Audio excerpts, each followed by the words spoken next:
Hello everyone, আজি আপোনালোকক মই দেখুৱাম যে ঘৰুৱা কেইটামান বস্তুৰ সহায়ত কেনেকৈ আপোনালোকে ঘৰতে ফেচিয়েল কৰিব পাৰে। প্ৰথমতে ওয়াইপছ এখন দি মুখখন ধুনীয়াকৈ সাফা কৰি লম আৰু আমি ক্লিনজিংৰ কাৰণে ব্যৱহাৰ কৰিম গাখীৰ।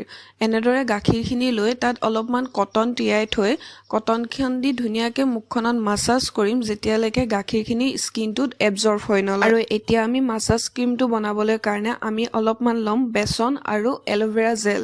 এইখিনি ধুনীয়াকৈ মিক্স কৰি এটা পেষ্ট ৰেডি কৰি লম। ৰেডি কৰি লোৱা পেষ্টটো এতিয়া আমি স্কিনত লগাই ধুনীয়াকৈ অলপ সময় মাসাজ কৰিম যাতে স্কিনৰ পৰা ডেড সেলছবোৰ ওলাই আহে। এতিয়া যেহেতু মুখৰ পোৰ্ছবিলাক ওপেন হৈ গ'ল সেইখিনি বন্ধ কৰিবলৈ আমি ৰেডি কৰিম এটা ফেস মাস্ক। মাস্কটো ৰেডি কৰিবলৈ আমি ব্যৱহাৰ কৰিম হানি আৰু এলোভেৰা জেল।